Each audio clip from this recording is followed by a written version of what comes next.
Hello guys, welcome back to my channel, Boy. Another episode of Simulkuy, and today I will talking about uh, separator or vessel sizing. Okay, so on my very first video in Boy, I have discussed about line sizing or pipe sizing, and I will continue talking about process design or equipment sizing here for the equipment separator so actually for this SL or separator is quite simple in terms of simulation methodologies, yeah, but you need to have a good read from the related standards such as API standards, but I will not deep dive to that standard in this video, yeah, because I will be focused more on the simulation features in software such as UniSim design that I use right now. Okay, um, you can use actually any file, yeah, for having this simulation. For me, I will use one of the old file in my old video about EO approach in recycle stream. So if you want to use the same file, you can take a look at my previous video first. So I will use this file for demonstration. Okay, so in this file, I have this V100 where my feed is in two-phase condition. Actually, for sizing, it is not must you have this two-phase condition. Yeah, but this is what I have right now. For the recycle here, I have full liquid recycle, of course, because it is from pump. Then the easiest way to size this vessel is by using this quick size feature. Okay, so if I do this and I use quick size, you will receive directly diameter and height.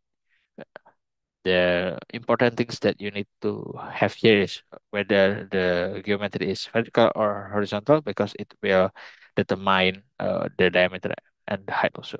So if I did this and I change into horizontal, of course you will have a different result.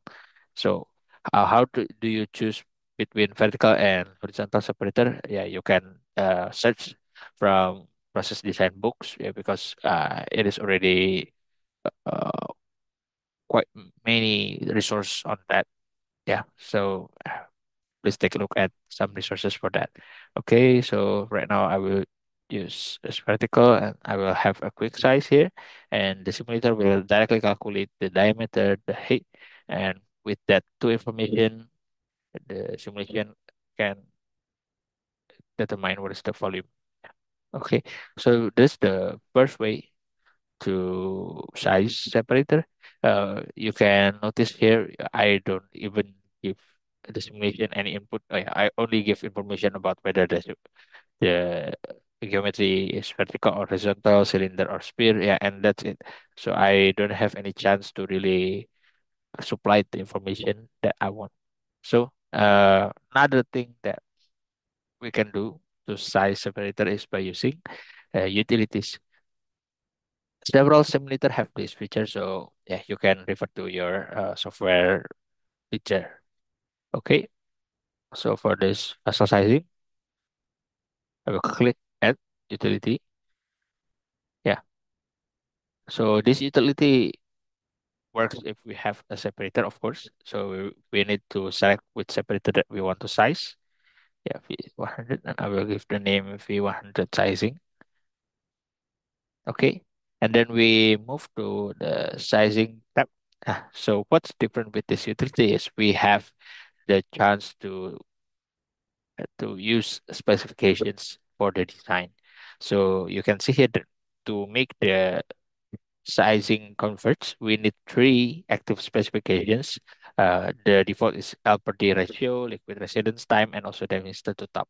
But of course, you can mix and match, yeah, between the available specification here. Yeah, for example, you want to lock the diameter, the LLST, and other things. So feel free to select the combination that you need to specify a separated design. So if you see here, I use 5 L per D ratio, uh, around 29 minutes this liquid resident time, and damage to the top around 0.300. Yeah. So this design specifications will result in, yeah, this. sizing result. Okay, as you can see here, the result is very similar with our quick sizing. So as a conclusion, we could see that our quick size will size the separator with this specification, or with this yeah, with this kind of specification. Let's try if we change to horizontal. Okay. Yeah, for horizontal separator, our quick size will have this active specifications. Yeah. Per D ratio 3, liquid residence time is 5 minutes, and LST same 0.30. Yeah. So what's the advantage of this vessel sizing utility? Of course, we have more freedom to size as per what we need. For example, right, if we use vertical sizing and we want to have a lower L per D ratio, maybe normally it's a 4 L per D. So you can see that we will have a different result.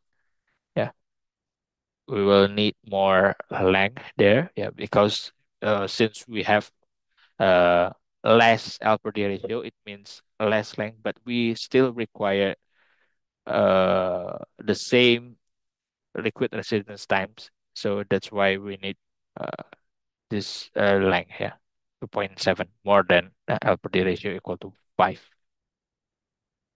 Okay, so that's how it works.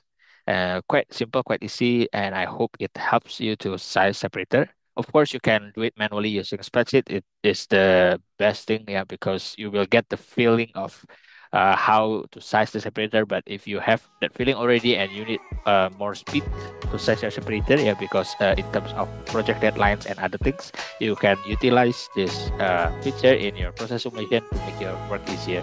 Okay, that's all from me, and thank you for listening. Don't forget to like and subscribe. See you in the next episode.